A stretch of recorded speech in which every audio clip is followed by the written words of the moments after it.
বাবলু, কোথায় গেলে? তাড়াতাড়ি চায়ের কাপগুলো ধুয়ে নিয়ে আয়। মামা, আমাকে আগে কিছু খেতে দাও। কাল রাত থেকে না খেয়ে আছি। আমার শরীরে যে একটু শক্তি নেই। কাজের বেলায় নেই, খালি খাওয়া আর খাওয়া। আগে যা করতে বললাম তাই করে আয়। এরপর কালকের বাসি রুটি আছে, সেটা খেতে দিচ্ছি। কিন্তু মামা। কোনো কিন্তু না। এক্ষুনি দোকানে কাস্টমার চলে আসবে, আর বসে থাকিস না। যা বলছি। মামার কথায় বাবলু যখনই চায়ের কাপগুলো নিয়ে ধুতে যাচ্ছিল, তখনই বাবলুর মাথাটা ঘুরে সে নিচে পড়ে যেতেই অনেকগুলো কাপ ভেঙে গেল। আরে, আমার সব কাপ ভেঙে চৌচির হয়ে গেল। হতচ্ছাড়া ছেলে, দাঁড়া। আজই আমি তোকে ঘরছাড়া করছি। বের হ, বের হ আমার দোকান থেকে। না মামা, তুমি আমায় তাড়িয়ে দিও না। আমি কোথায় যাব? কোথায় যাবে আমি কি জানি?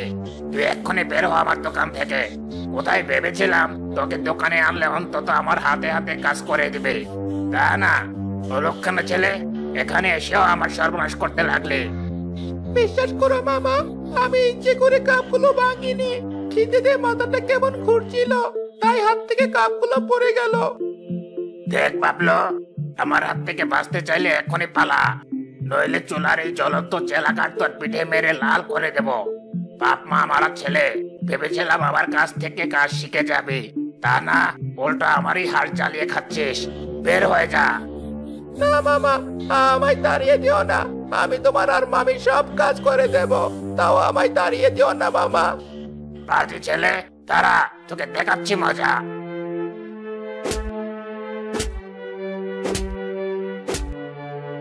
ওরে বাবা, মরে গেলাম। বেরো না মামা, আমি চলে যাচ্ছি। যন্ত্রণায় কাতরাতে কাতরাতে 6 বছর বয়সী বাবলু কাঁদতে কাঁদতে দোকান থেকে বেরিয়ে গেল।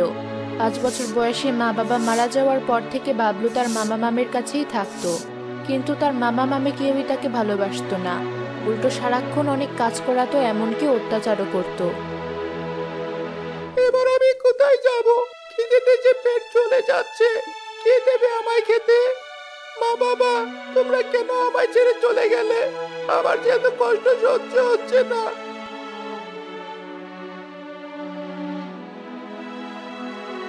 আমায় কিছু খেতে দিন চাচা, কাল রাত থেকে কিচ্ছু খাইনি। খেতে যে দেবো, তা পয়সা কোথায়? পয়সা তো আমার কাছে নেই। যত সব আদিক খেতা, পয়সা নেই তো কেটে পড়ো। দিন না চাচা, খিদেতে যে আমি কিছু চোখে দেখতেও পাচ্ছি না। পাজি ছেলে, দূর হ, দূর হ বলছি। দোকানদারের ধমক শুনে বাবলু সেখান থেকেও চলে গেল। সারাদিন খেতে না পেয়ে ঘুরতে ঘুরতে অবশেষে সন্ধ্যায় বাবলু একটা গাছের নিচে এসে বসলো।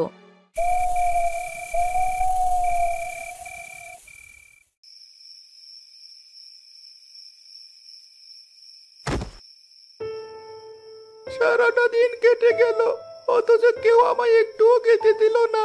এমন হলে তো আমি মরেই যাব।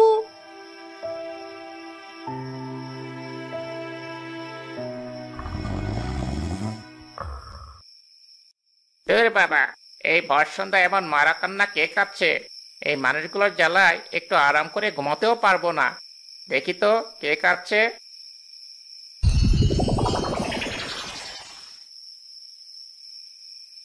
আরে বাস, এত দেখছি মানুষের বাচ্চা। কিরে ছোট্ট বোধ, তোর দেখতে আজ কপাল খুলে গেছে। কতদিন কচি হারছি ময়নি, আজ খুব আয়েশ করে এটাকে খাবো।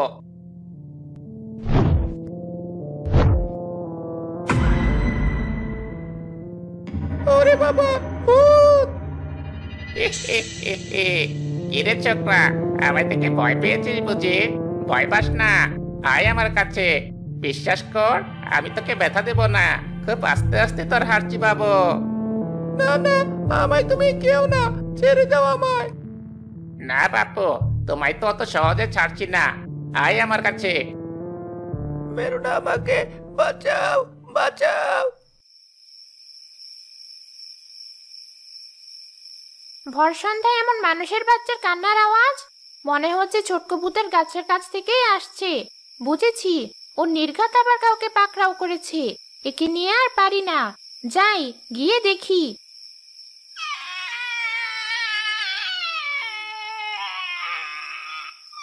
এ কি ছোটকু, তুই আবার বাচ্চাগুলোর পেছনে পড়েছিস? তোকে কতবার বলেছি বুড়োগুলোকে ধরতে, তাতে আমার আপত্তি নেই। এতটুকু ছেলের ঘাড় মটকাবি কেন?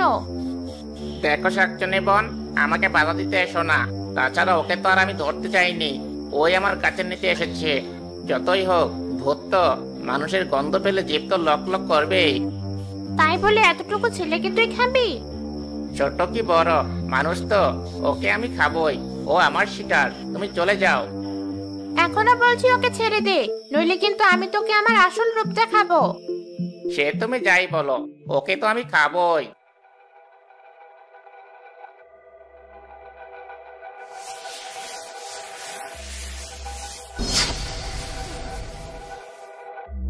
ওরে বাবা, মরে গেলাম, ছেড়ে দাও আমায়। বেশ, ছেড়ে দিচ্ছি, তাহলে তুইও বাচ্চাটাকে ছেড়ে দে। আচ্ছা, ছেড়ে দিচ্ছি।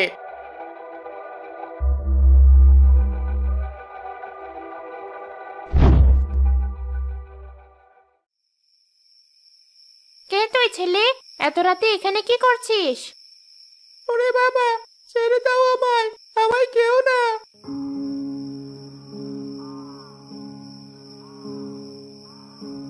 আশ্চর্য, বাচ্চাটির গলা শুনে আমার এমন অনুভূতি হচ্ছে কেন? মনে হচ্ছে যেন ও আমার খুব কাছের কেউ। আমায় ছেড়ে দাও দয়া করে, আমায় কেউ না। তোকে আমি খাবো না। সত্যি তুমি আমায় খাবে না? সত্যি খাবো না। এবার বলতো, তুই এখানে আসলি কি করে? তোর বাবা মা নিশ্চয়ই তোকে খুঁজছে, বাড়ি ফিরে যা।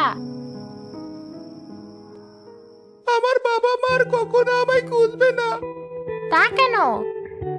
কারণ তারা অনেক আগেই মারা গেছে। আহারে, তা তোর বাড়ি কোথায়? আমার বাড়ি কুসুমপুর। কুসুমপুর? তোর বাবার নাম কি? আমার বাবার নাম রহিম মিয়া। রহিম মিয়া? এর মানেও আমার ছেলে বাবান। হায় বিধাতা, তুমি এভাবে আমার ছেলেকে আমার কাছে পাঠালে? চুপ করে গেলে যে?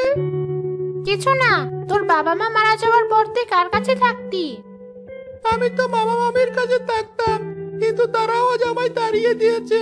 ওরা সারাক্ষণ আমায় দিয়ে অনেক কাজ করাতো, কিন্তু আমায় দুবেলা ঠিক মতো খেতেও দিত না। কি বললি? ওই সোহেলের বউয়ের এত সাহস, তোকে মারধর করে, তোকে দিয়ে কাজ করায়? তুমি আমার মামা মামিকে চিনলে কি করে? বাদ দে সেসব, চল তোকে তোর মামার বাড়িতে দিয়ে আসি। না, আমি আর ওখানে যাব না। তার চেয়ে বরং আমায় কিছু খেতে দাও। কাল রাত থেকে আমি কিচ্ছু খাইনি, খিদেতে আমার পেট চোচো করছে। আহারে, চল আমার সাথে।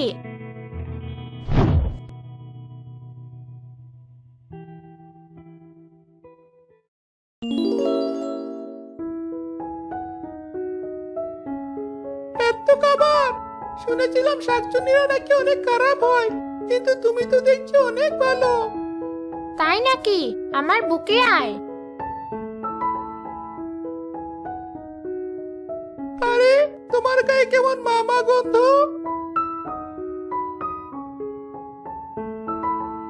একি, তুমি কাঁদছো কেন? কিছু না, খাবারগুলো খেয়ে ফেল এখন।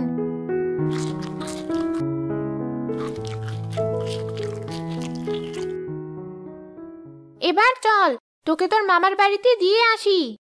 না, আমি আর ওখানে যাব না। আমি তোমার সাথে এখানেই থাকবো। আশেপাশে অনেক ভূত আছে, ওরা তোর গন্ধ পেলে তোকে আস্ত রাখবে না। কিন্তু মামা মামির কাছে গেলে ওরাও তো আমায় মেরে মেরে আস্ত রাখবে না। আমি তো যাচ্ছি তোর সাথে, ওরা কেউ আর তোকে মারতে পারবে না।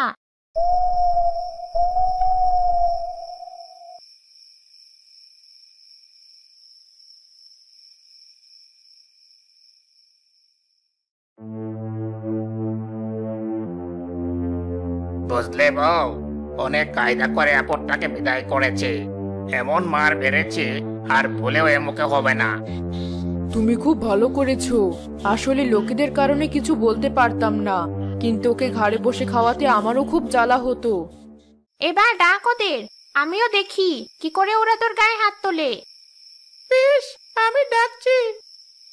মামা, দরজাটা খোলো, আমায় ভেতরে আসতে দাও মামা। এই না বললে আপদ বিদেয় হয়েছে, ওদিকে তো মনে হচ্ছে ওটারই গলা পাচ্ছি। তাই তো, এত রাত্রিতে আবার কোথা থেকে এসে জুটল? দেখো, আপদটাকে এখনই বিদায় করো, নইলে কিন্তু সকালেই আমি বাপের বাড়ি চলে যাব। আহা লক্ষ্মীটি, এমন করো না। আচ্ছা বেশ, ওকে আমি এমন মার মারবো, মরা বাপের নাম করতে করতে পালাবে। পাজি ছেলে, এত মার খেয়েও স্বাদ মিটে নেই, আবার এসেছিস?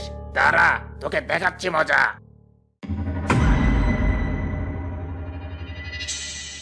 কিরে সোহেল, তোর এতবার বেড়েছে?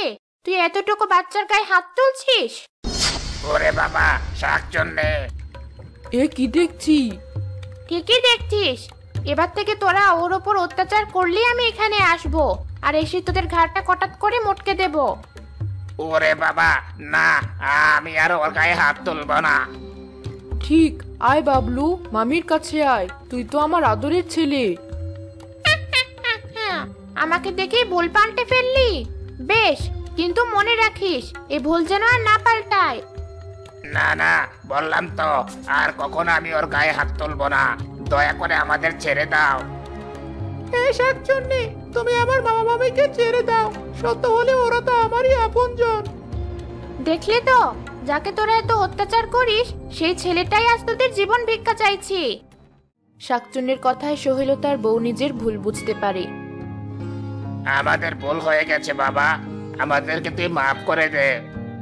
হ্যাঁ, আমাদের তুই মাফ করে দে, কথা দিচ্ছি, আজ থেকে তোকে আমরা নিজের ছেলের মতোই মানুষ করব। বেশ, তাহলে আমি চললাম।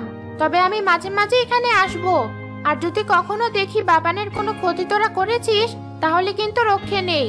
আচ্ছা বাবান, এবার তাহলে আমি আসি।